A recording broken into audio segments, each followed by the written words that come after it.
How did you get from those venues to the arenas, the 20,000 venue? Hits number one. Hits? Clear as day? Yeah. Can't do it without the hits. What does a hit look like today, though? A hit is a hit, a global phenomenon. Like, to get to that level. Yeah. I think, people mistake good records with hits. And I think it's a big difference between good records and hits. Yeah. And it's different. It's different definitions, to be honest with you, sort of based off of how far a song can drive you.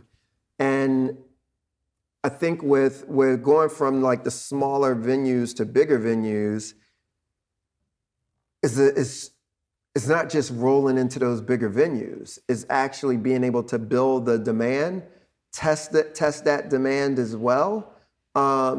Make sure the act is actually ready to go into the bigger venue. Super important. Yeah, because everybody's not ready to play an arena. Yeah. Everybody's not ready to play a theater. So it's like actually being able to get comfortable enough. And also there's a level of connection and intimacy that you build with your fans in those smaller venues that's impossible to do if you're starting out in bigger places, because it's a very, very real human connection when people feel like they're part of that discovery process, when they feel like much closer or whatever, and they're not kind of watching you on a screen for that first time or whatever. And so, but it takes patience to build that and to say no to some of the offers, so even sometimes we'll put an artist, before we put them in larger venues by themselves, we'll have them open up for an act in a bigger venue just to get them used to how that feels.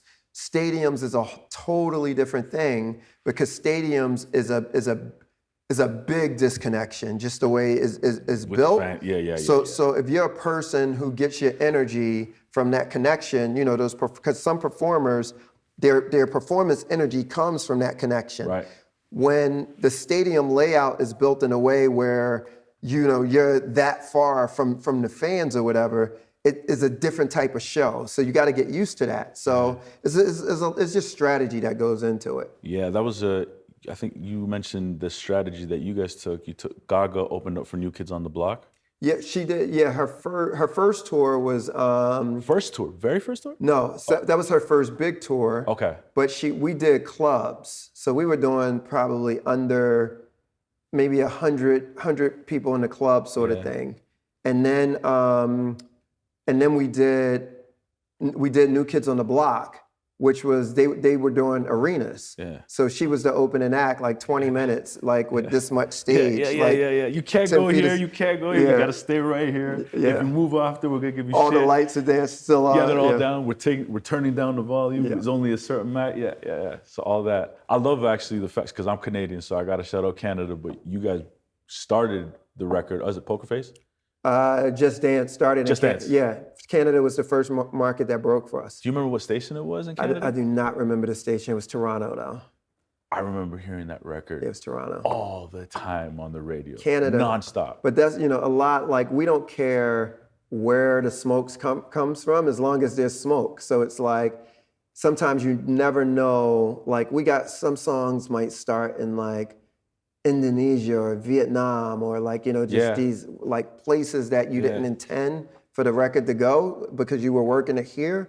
But wherever that smoke comes from, follow that smoke. How do you take that and bring it over here now? Being with, like, say, TikTok being a vehicle. You take it where it wants to go. Like, so, because a lot, only thing we can do is tell the story of like what's happening here to the people that are here. So if something's happening in Indonesia and it's really happening, is a lot of times it's whoever we're talking to in the United States may not get it right away. If you're running YouTube or running Spotify or whatever else, it might not mean that much to you, but I can at least show you some traction that might be happening on your platform, that narrative and story. Right. And then it's like, okay, if there's 5,000 fans in Indonesia, my guess is there's going to be 50 fans in America, even if they're because what we saw with some records is that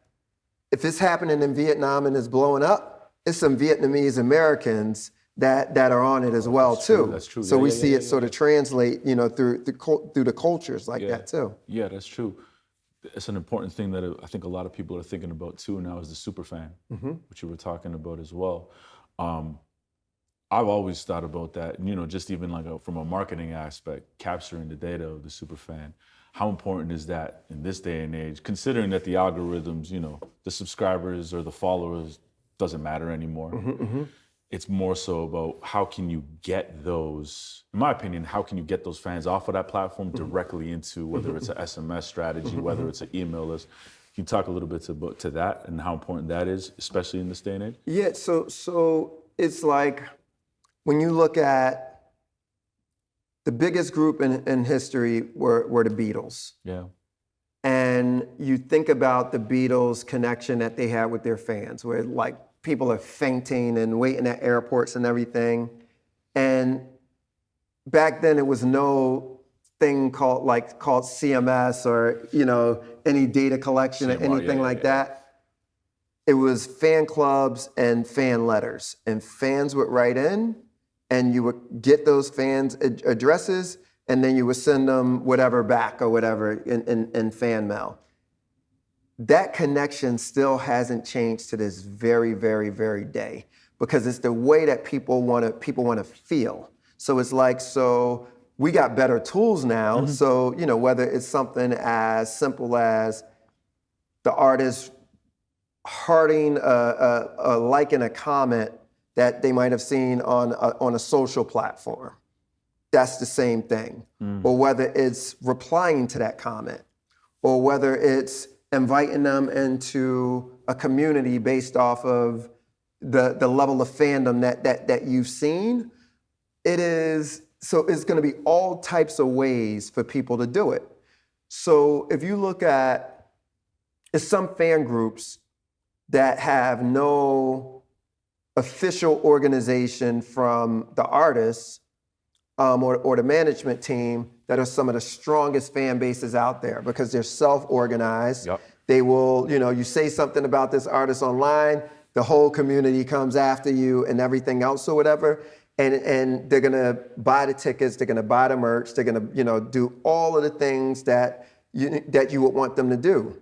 And then there's some like a Hybe, that Hybe does it really well, where Hybe is probably one of the most sophisticated companies when it comes to super fandom, data collection, engagement, tools, like all of those things or whatever.